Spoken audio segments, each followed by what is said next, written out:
3,000 years. That is how long the shifting sands of the Sahara have kept the greatest secret of the Nile.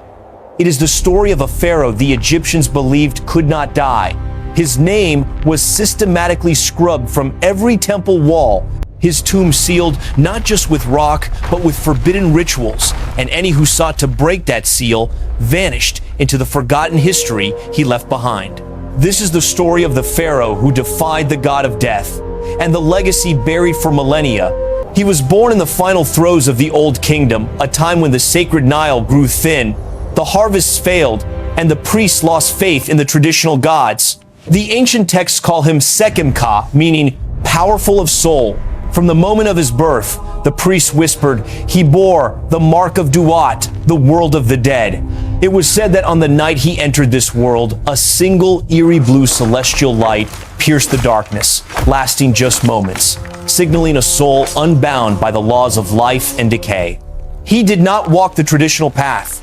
While other children learned the scrolls of Ra and Osiris, Sekhem-Ka was drawn to the dark, forgotten chambers of the temple, mesmerized by the strange, pre-dynastic hieroglyphs of chaotic gods that predated the pyramids themselves. As Sekhem-Ka ascended to the throne, a terrifying power became obvious. He was immune to the plagues that ravaged the cities, immune to the blade of his enemies. In one notable battle against the Nubians, his chariot was riddled with arrows.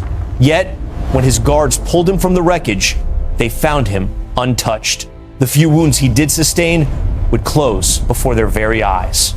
The people began to call him Neb-Ankh, the Lord of Life, but in awe, not devotion. The royal vizier and the chief priest, however, used a different title, spoken only in hushed tones. Ket-Ankh, the soul that passes through.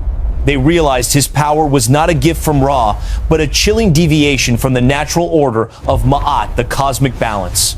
But immortality, it turned out, was not enough. By the 19th year of his rule, Sekhem-Ka retreated.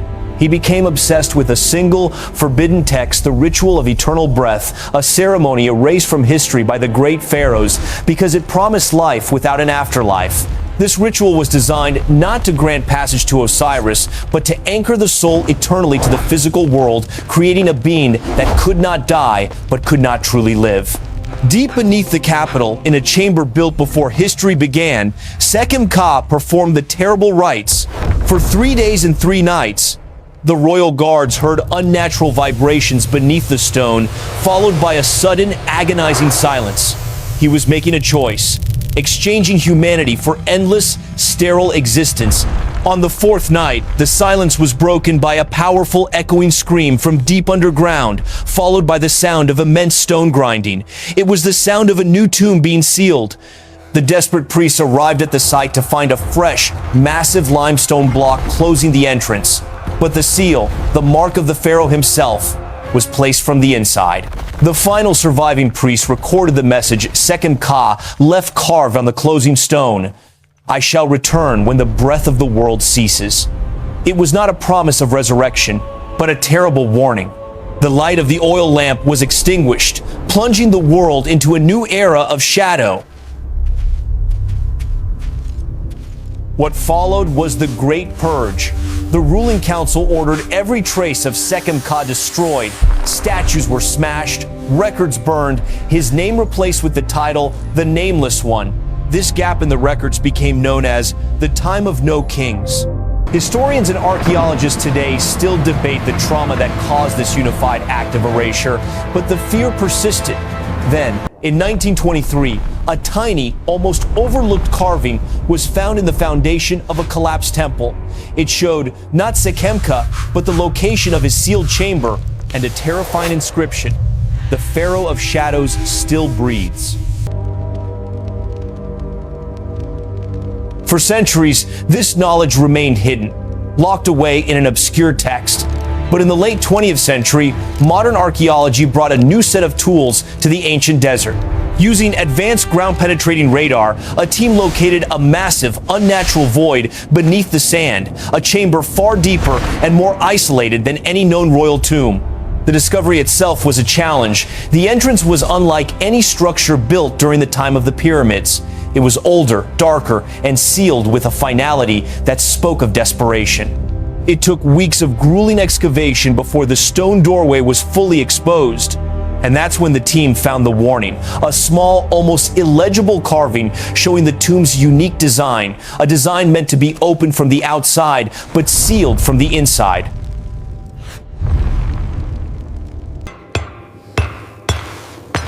The descent into the darkness was a journey into prehistory. Below, the flashlight beams cut through the dust, revealing a chamber filled not with the familiar gods of Ra and Osiris, but with strange, unsettling effigies of primordial deities. The tension peaked when they reached the inner sanctuary.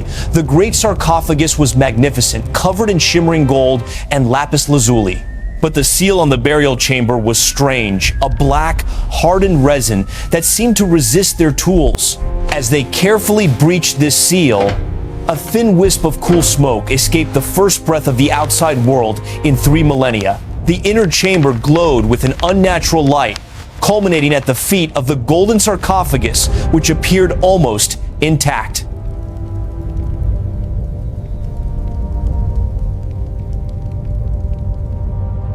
It was beneath the sarcophagus they found the scroll, not a treasure list, but the pharaoh's final confession and a map detailing the sealing mechanism. As the lead archaeologist held the map, the ground trembled. The map had triggered a hidden mechanism.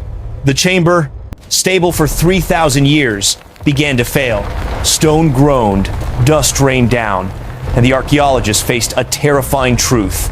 They had disturbed not just a tomb, but a carefully maintained live containment system. Their only option was a desperate race back to the surface. Grabbing the scroll, the only evidence of the forgotten truth, they climbed for their lives.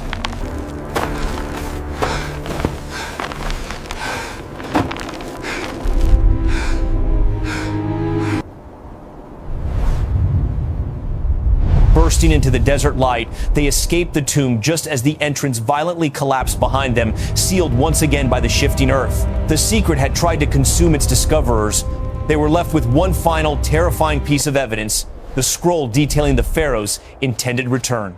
The modern discovery of the tomb, as seen in our video, confirmed the legend. The scrolls they recovered were not treasures, but a final, detailed testament of the pharaoh's defiance. And so, the tomb remains, resealed by the modern world, a dark reminder that some secrets are best left buried. But if the legend is true, if the ritual truly worked, the sands are still shifting, the world is still breathing, and somewhere deep beneath the earth, the pharaoh who refused to die is still waiting.